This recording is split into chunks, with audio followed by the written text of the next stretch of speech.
Okay, welcome back. So prior to recording this, we were away for a couple of weeks from our regular show. Jake, what should we talk about next? What's next on the news agenda? Well, something that sort of flew a little bit under the radar in the mainstream media, but that's why you have us. That's exactly. Is this news that came out of the Kappa Leaders Summit in Brisbane, and has since been sort of confirmed by Virgin Australia. Virgin, as we know, has a pretty substantial backlog of the 737 MAX family.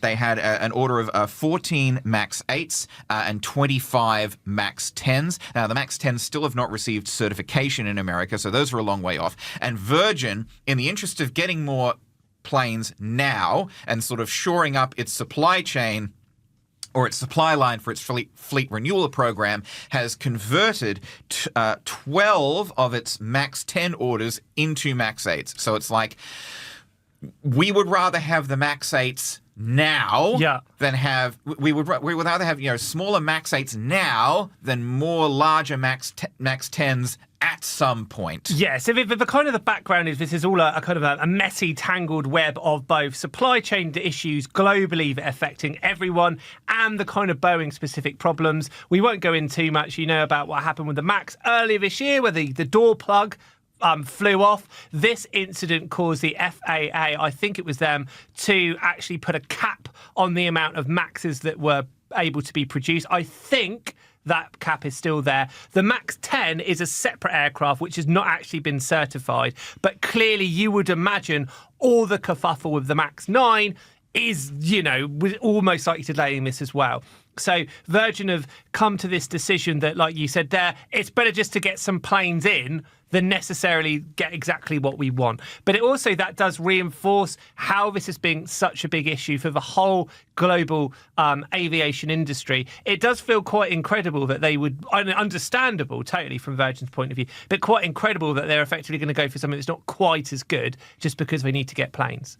Yeah, it's and we've seen more signs that Virgin really needs the planes. If you remember when Rex went into administration, Virgin made moves to take over the leases of 3 of those former Rex 737-800s.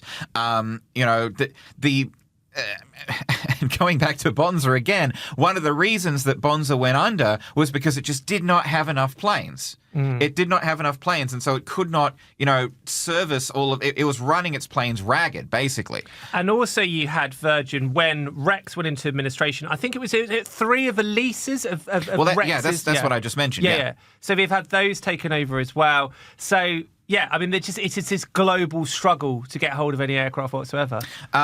Now, that of course, Virgin is, making other moves towards fleet renewal. Last month, again, it announced that it was replacing these 4 remaining Fokker 100s in its regional fleet with new Embraer E190 E2s, which leads us, Adam, into our next story. This is nice. Because I spoke with, for an upcoming Australian aviation podcast, look out for that on the website, probably going to be a regional a premium podcast. But I spoke with Raul Villaron, who is basically the head of Asia Pacific for Embraer, for an upcoming podcast. And he said something interesting. He said that by the end of the decade, there could be as many as 200 E-jets in Australia, flying Australian routes. Now, this is counting that. That's a lot. It is a lot. And that's counting the E-jet E1s and the E-jet E2s.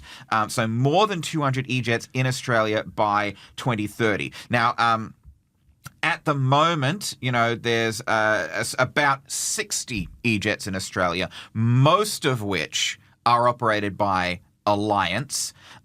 So, Alliance has been, embarking on this big fleet expansion program for the E190 E1.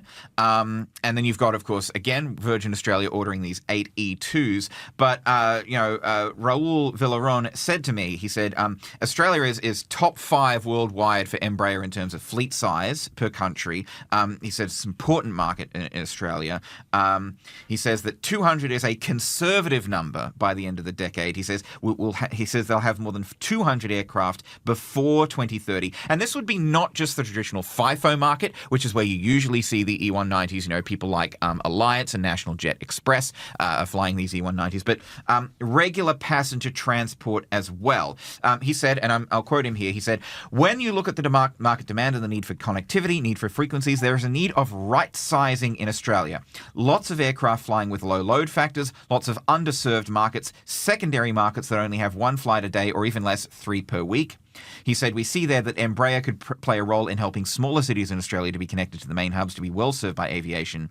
He said, "I think in the end, the RPT market could be bigger than the FIFO market, but it needs a change in the way the hubs are fed and the way that the airlines operate with more frequencies and more connectivity." He also said that he told us that he believed that Bonza would actually have done better with E-Jet E2s than it would have with the MAX 8s, because what he basically told us was that the E-Jet E2 has around the same per seat cost as the 737 MAX 8. So, you know, the efficiencies have got, because normally with smaller planes, the per seat cost is higher. Than with bigger planes. But he said that, you know, with the efficiencies of the E-Jet E2s, there's the same per seat cost as the MAX 8, while also being easier to fill. So what he said was, and I'm going to quote him again here, he said, "I think they would have had a much better chance to grow," this is Bonza, "and be efficient and make money if they had the E2, for example, 100 to 120 seat aircraft. They could have improved a little bit on the yields, had better loads and grown their presence." He said, "For this type of operation, the E195 E2 would be perfect to address those markets." And that's what we've been saying, Adam. So we don't actually know anything for certain, but when I wrote a feature for the Australian Aviation magazine, which is out now. I'm kind of updating it a little bit before I put it on the web, because a few things have happened in the last couple of months. But when you look back at the history of Bonza, Tim Jordan came up with the idea, I think it would have been now 14, 15 years ago. It was when he first kind of dreamt up this idea. Obviously, he managed to get the investment a few years ago to launch it. But apparently there was a document doing the rounds that Tim had kind of put forward to potential investors, outlining his initial vision for what Bonza would be. And this document essentially was suggesting having aircraft that could, you know, hold between sort of 70, 100 people. It was looking at those kind of ATR markets. So not too far off, or pretty much the same as what the E-Jets would do. That was the Bonza vision. And then Bonza ended up getting lumped with aircraft that effectively got twice as many people, which puts an awful lot more pressure on you. Now, when Tim Jordan was talking about why they were using the Maxes, and he was obviously kind of bigging them up, he was he was talking about that level of fuel efficiency. But if you've got this new generation of E-Jets, which are effectively as fuel efficient, you do make as much money out of them, then you would look at that and say Bonza were mad to use those larger aircraft, and that Bonza would have, like he said there, would have had a much, much, much better chance. I would not be surprised if somebody somewhere did not come in with some E-Jets and try and redo what Bonza has done. I wouldn't even be surprised if you're Tim Jordan, who I imagine is probably in a very difficult place at the moment after all that happened. But why wouldn't you want to go again? Because the idea, we say this every other week, the idea was working because people were buying tickets, people were having good experiences. You just think if they'd have had 10 E-Jets, you really could see that working. Yeah. And, well, we've got regular passenger transport in Australia with E-Jets right now. I mean, Qantas is hiring these Alliance E-Jets. Again, you've got Virgin, bringing in the E2s. Air North is flying E-Jets, smaller ones. They've got like I think the E170 or E175. They're flying. They're wet leasing a couple of planes from Alliance as well, I believe. But, we've got E-Jets serving regional routes in Australia right now. And we were saying, before Bonza went under, some of these routes, like they ditched, last year they axed services to Coffs Harbour, right? This was in their, first big route reshuffle where they slashed a bunch of routes. They cut Coffs Harbour out of their network map entirely. Coffs Harbour would be a market you would have to think that would be better served by E-Jets than by 737 Maxes. It's these thinner routes where they... Now, some of these routes, they were filling the MAX 8s. Some of these routes, they were filling the MAX 8s. But on those smaller routes where you weren't getting the load factors that you needed, where they weren't getting these load factors, when they had planes that were half empty, those would have been better served by E-jets. I also asked Raoul Villaron, by the way, about JetGo, which you might recall was this airline, back in the mid 2010s that tried a similar kind of thing using these older ERJs. Yeah. He basically said, those planes are older, less efficient. They also they had smaller sizes. They smaller capacity. So basically, what he was saying was that the JetGo's ERJs were too small and too inefficient. Bonzo's Max 8s were too big.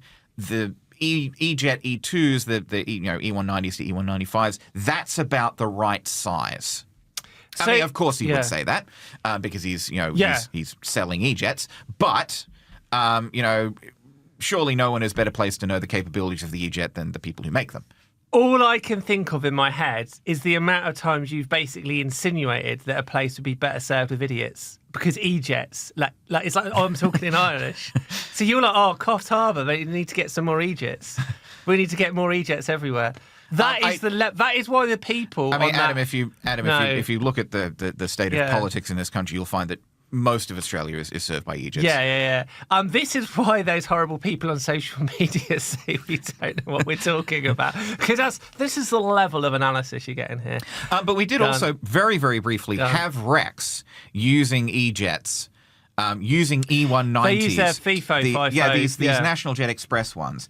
To do that Perth to Adelaide route, which seems about the right size. Two smaller capitals. That the E190 seem about the right size. I'm not a network planner, but smaller thinner routes, especially these regional services, I think could do with more regional jets.